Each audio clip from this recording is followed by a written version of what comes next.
welcome to the History Makers podcast. My name is Daniel, and I'm incredibly excited today because I'm going to be joined with Alex. Alex, man, it's such a privilege to be here with you. Thank you for joining us. Thank you so much for the invitation. It's a big joy to be here with you guys. Absolutely, man. Alex is an incredible world-class leader out of Eurasia, and he's just a wonderful human being. And so I'm really excited today to just kind of dive into a handful of topics. So, Alex, a lot of leaders struggle with finding volunteers or finding other people that they can effectively delegate to, other people who are really equipped as a leader to navigate complexities. And I think that's a relatively common circumstance. So in your own leadership, how have you kind of found some solutions to that, and what does that look like? Well, yeah, thank you for asking this kind of very important question in the everyday's routine for a leader. But we're building some kind of interesting. It's a bit bigger than just a corporation, and we already have our master and leader.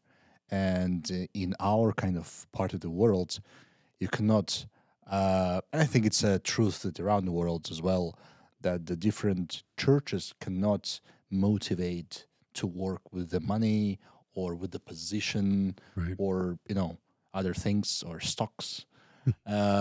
We are actually knowing that people are passionate about the missions and people are passionate about the church development and the Christianity, not because we are giving some tasks for them, but they are burning inside with a passion to the Christ. That's right. And sometimes when I face some kind of big events happening or organization, people are coming alone and saying, "I'm ready here.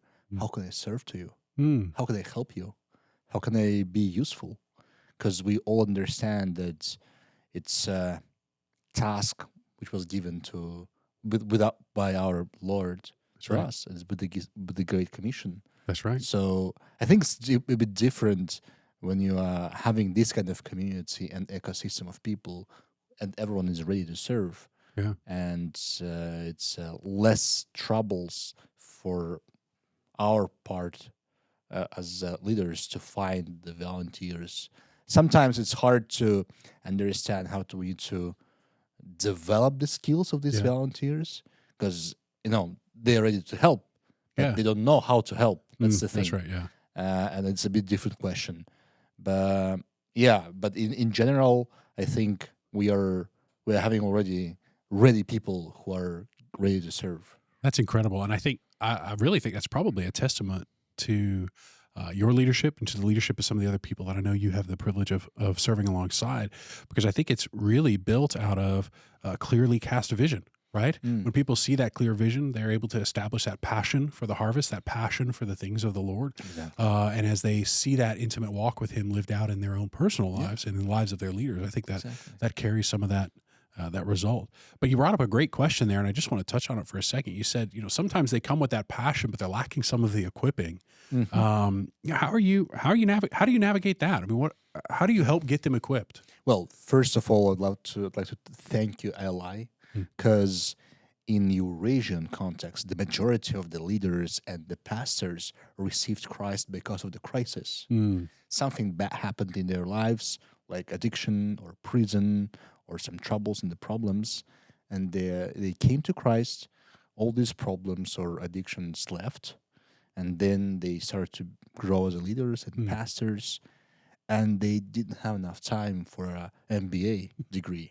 Right. And right now, when they're super busy, they don't have enough time to study, Right. even with the online resources to dedicate the time. And it's always, in our context, very bad with the planning. It's more about the relationships. Yeah. So that's why I'm very thankful for this, as we mentioned before, that the ILI provides kind of concentrate training for existing leaders, just to enhance their potential in a short time period with the main and basic problem knowledge, but it gives them some kind of understanding how they can improve their leadership. Because some of the pastors even don't understand that they are leaders. Wow. They don't call themselves leaders. They call themselves like pastors or servants, but actually they are leaders. Yeah. And they need to improve their leadership skills. So that's how they're getting. It's like the majority. Some of the part, other part is like a trained pastors with the degrees, even with the theological degrees. Yeah.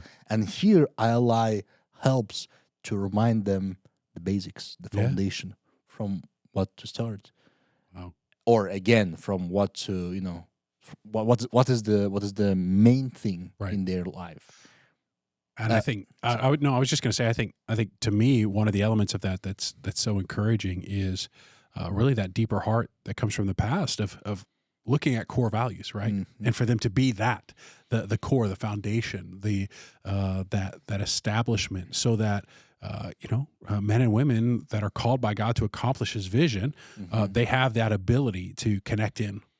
To apply those biblical principles in a really meaningful way, and then mobilize the body of Christ toward the kingdom impact that I think all Christian leaders look to have and look to see manifest in their local congregations. So yeah, these pastors who never were trained or went to the university, Yeah. they're getting the new basic knowledge about the leadership skills and then improving it. Okay.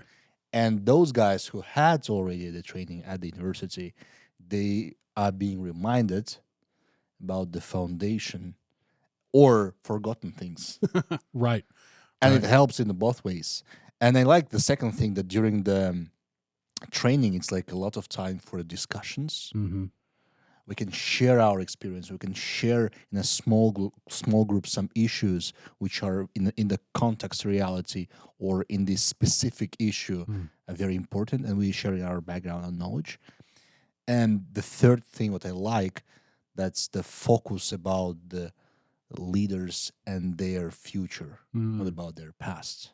Okay. Because some trainings it's about the past, analyze your past, what you've done good, what you've done bad, but actually it's about the future. Yeah. How you can be in the future the better leader, Right. and as a result, you can by yourself be a catalyst and continue to be a catalyst. Amen. So I know you and your team went through this, maybe a year ago, give or take, Yeah. maybe a little bit more than a year ago. Even more. What have you seen coming out of that? Right. It's been a year. Yeah. Are you continuing to see fruit from that, or have you seen, hey, there was a little flash in the pan, a little spark, but people have kind of moved on? Like, what are you seeing as the lasting impact of that? So the most important thing for me, none of these leaders failed so far. So they're keeping the distance. Praise God for that. Yeah. And I remember we talked about it a lot about finishing well. So I hope that creating a good ecosystem with the full accountability inside this brotherhood or fellowship gives more chance not to fail. Amen. And it's good that after the training, we're still having this very close group of the leaders who are sharing their news, their fails, maybe ups and downs. And it looks like we gave the keys of our hearts to each of us. Oh, wow. The keys of the adequacy to each of us. And we are able now, as the leaders, ask the honest questions to each other. How are you? Yeah. Tell me about your leadership. Tell me about your life. Do you have enough time to spend? Do you have enough time to spend in devotion with God, or do you have enough time for your sport activities, or do you have enough time just to spend with your family, or to prepare for your sermons?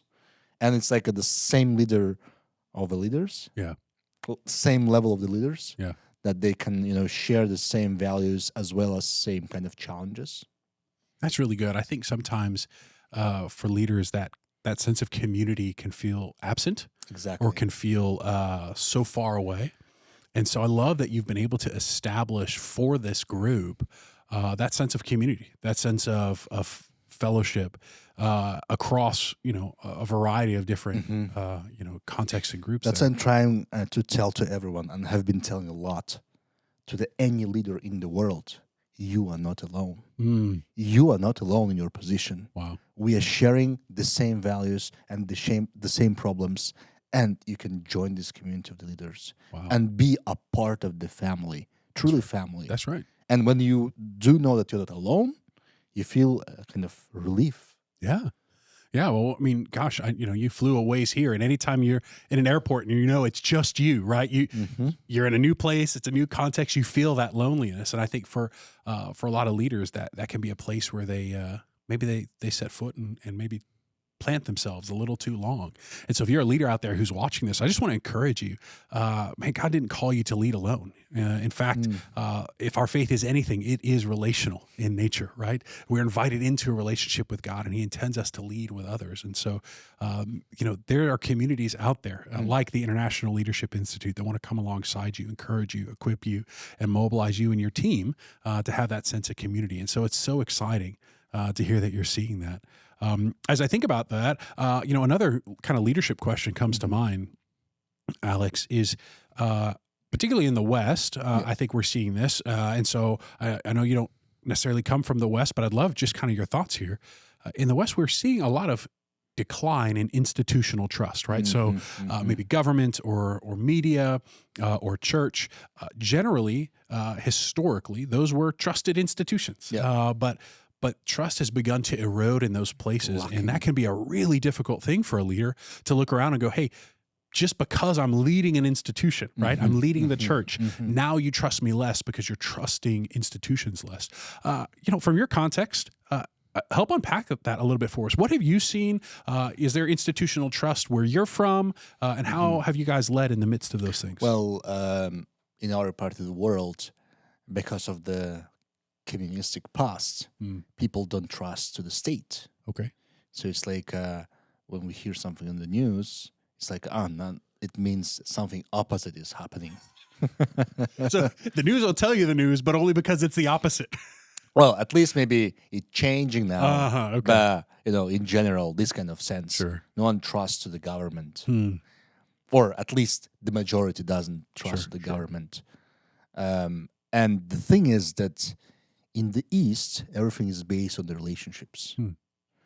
So how can you get your authority? How can you get your good name? And in Bible, it's written, a good name is more than any treasure. That's right.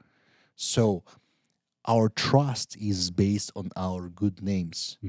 And these good names are achieved by the relationships and by the personal example. Oh, wow. That's so key. So in the midst of that institutional distrust, Crisis, even. yeah, crisis, good word.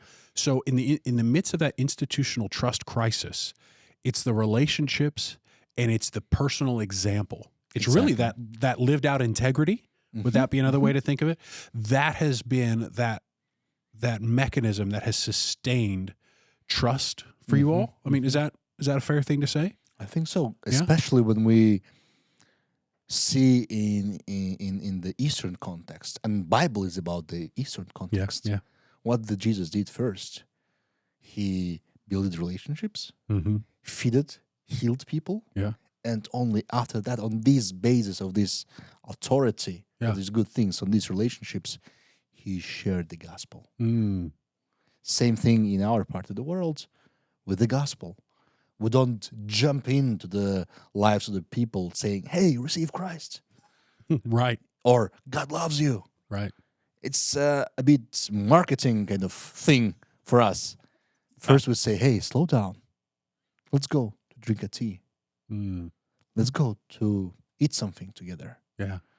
And it couldn't happen in one day. It could happen, of course, in one day, the acceptance of Christ by some people from different religious background. But usually it's like a slow process when they're becoming a part of the family. And then they say, hey, you are different. Tell me something. I said, okay, you asked me. I bet. Yeah, you asked me, and now I'm going to tell you. Relationships and personal example. That's good. That's Jesus' approach. Yeah, to real leadership. Absolutely. Relationships. Everything is in relationships. You can solve any problem in the East only by the relationships. That's so powerful. And I think there's a huge way in which that is really returning, right? And I think for some leaders, it's really challenging because they feel like, gosh, there's just so many relationships here. How do I even keep up with them all? And I think that's where that piece of maybe integrity or just personal example comes in. Because you know what? I may only have the time or the opportunity to have lunch or tea with you once, twice, 3 times, whatever. But the more you observe my life and the more my life is lived in an open way, the higher the chance that you'll see and know I am who I say I am. I'm doing what I'm saying I'll do. And that integrity and personal example kind of speaks forward. Does that sound about right? I mean, help me out here. I think that in the West, especially here in the States, relationships are changed by the word networking. Okay. And the networking, for me, from my perspective, isn't equal to the relationships and friendship. Networking is a desire to connect the people with the aim to get something. Okay. Or to be useful to someone. Okay. Relationships isn't about getting something or giving something. Relationships is being a friend, being a person who is near, no matter of the seasons of the life. That's so good. I love getting a chance to sit down with incredible leaders like you, Alex, because you just pointed something out to me. Because I've used that word network, right? I've used that word network and relationship, and maybe had a little bit of interplay between those two. But I think you're right.